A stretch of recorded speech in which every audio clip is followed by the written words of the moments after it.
কাজী নজরুল ইসলামের প্রতি দুই মহামানবের প্রতি শ্রদ্ধা জানিয়ে আজকে এদের নিবেদন।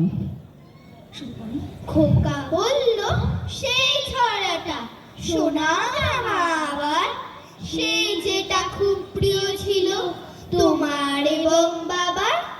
মা বলল তুই তো দেখি জ্ঞানের বটবৃক্ষ রে, কার লেখা কি নাম ছড়াটা বল তো আগে ঠিক করে।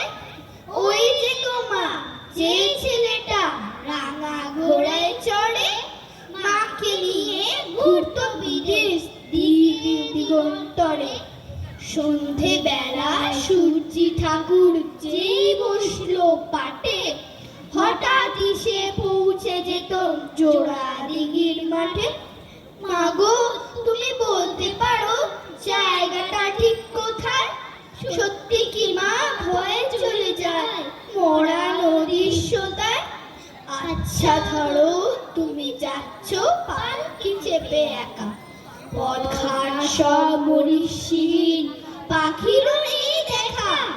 গাছের মাথায় ঘনান্ধকার, দেখা যায় না ভালো ভালো। হঠাৎ দিঘির পাড়ে দেখতে পেলে আলো, আর তখনই শুনতে পেলে হারে রে রে। ধরো তুমি শিখিয়ে ভয় পালকির এক কোণে, চুপটি বসে আমার কথা ভাবছো মনে মনে। আমি তখন সেই ছড়াটা বীর পুরুষের মতো তলোয়ারের ঘায়ে ডাকাত মারছি অবিরত। আমার রণমূর্তি দেখে তোমার সে কি কষ্ট, রক্ত লেগে স্কুল ড্রেসটা একেবারে নষ্ট। ব্যাপারটা কি রোমাঞ্চকর ভাবা যায় না মোটে।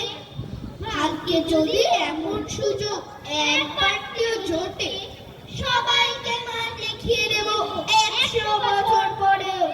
রবি ঠাকুর বীর পুরুষ ঠিক আছে তোমার ঘরে? ওই যা দেখো বলে ফেললাম কোন ছড়া কার লেখা।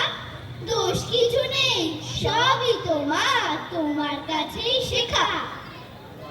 ঠাকুর কেমন ঠাকুর, মাটি নাকি কাঠে?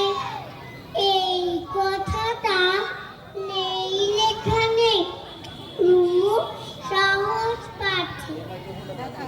কেন কোথায় মন্দিরে না হাসনে? এই কথাটা বারে বারে আসে রুমুর মনে।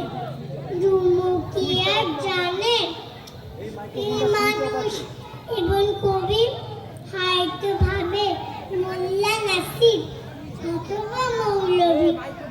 রুমুর জন্য একটা কথা বলছি কানে কানে, মাটির নয় কাঠের নয় ঠাকুর তিনির প্রাণের।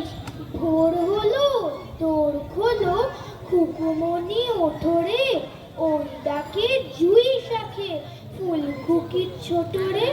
রবি মামা দেয় হামা গায়ে রাঙা জামা, ওই দারোয়ান গায়ে গান শোনো ওই রামা হই।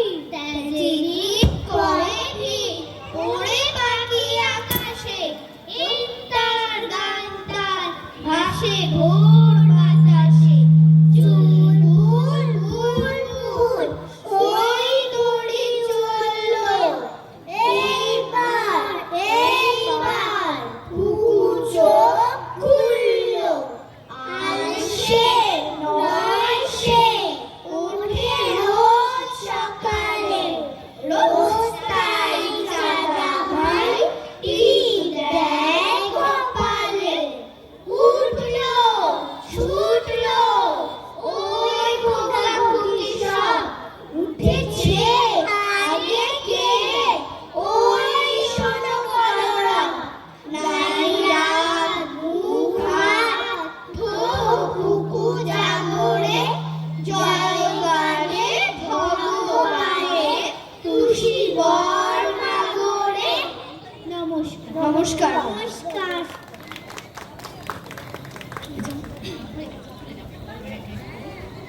শেষ হলো ছোটদের কবিতা কোলাজ।